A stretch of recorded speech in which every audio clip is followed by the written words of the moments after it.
এই যে রাজ্যের মুখ্যমন্ত্রী মমতা ব্যানার্জিকে বিজেপিরা বা শুভেন্দু অধিকারীরা বলে থাকে মমতা খালা, মমতা ফুবু, রোহিঙ্গাদের খালা, মমতা বেগম, মমতা ব্যানার্জি না মমতা বেগম, এইসব বলে থাকে।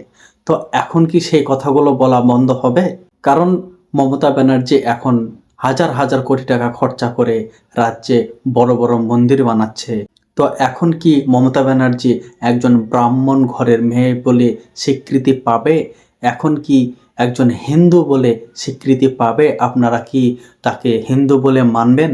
আর শুভেন্দু অধিকারীরা বলে থাকে যে মমতা ব্যানার্জির টিএমসি সরকার নাকি মুসলমানদের সরকার। আসলে মুসলমানদের জন্য টিএমসিরা কি করেছে, কি করেছে, আর কেনই বা মুসলমানদের সরকার, এর কোনো লিস্ট এখনো পর্যন্ত শুভেন্দু অধিকারীরা দিতে পারেনি আর পারবেও না। কারণ টিএমসি সরকার পার্সোনালি মুসলমানদের জন্য, শুধুমাত্র মুসলমানদের জন্য আলাদাভাবে আজ পর্যন্ত কিছুই করেনি। তো কিভাবে লিস্ট দেবে? আসলে মানুষকে বোকা বানানোর জন্য শুভেন্দু অধিকারীরা টিএমসির বিরুদ্ধে এরকম ধরনের মিথ্যাচার করে থাকে।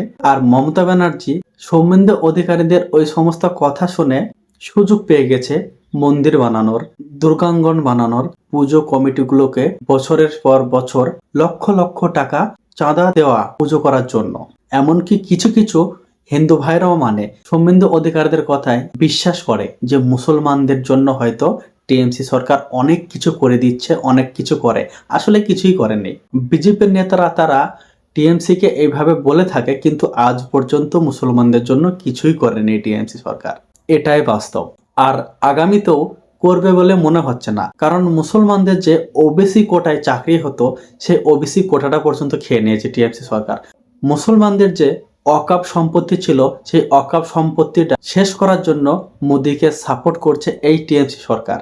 তাহলে মুসলমানদের জন্য যে কিছু করবে তার ভরসাটাই বা কোথায়? তো যাই হোক, হিন্দু ভাইদের জন্য মমতা ব্যানার্জি দীঘায় জগন্নাথ মন্দির, নিউ টাউনে দুর্গাঙ্গন, শিলিগুড়িতে মহাকাল মন্দির, এই যে হাজার হাজার লক্ষ লক্ষ কোটি টাকা খরচা করে এত কিছু করছে হিন্দুদের জন্য। দুর্গা পুজোতে চাঁদা দিচ্ছে লক্ষ লক্ষ টাকা, ইলেকট্রিক বিলের ডিসকাউন্ট দেওয়া হচ্ছে। এত কিছু করার পরেও মমতা ব্যানার্জি কি এবার মমতা ব্যানার্জি বা মমতা বন্দ্যোপাধ্যায় বলে শুভেন্দু অধিকারীরা ডাকবে? এটাই প্রশ্ন।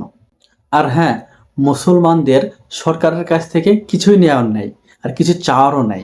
কারণ মুসলমানদের যে মসজিদগুলো আছে না, মুসলমানরা নিজের পকেটের টাকা দিয়ে তৈরি করেছে। আর এরকম ধরনের প্রয়োজন হলে হাজারো মসজিদ নিজের পকেটের টাকা দিয়ে তৈরি করবে ইনশাল্লাহ।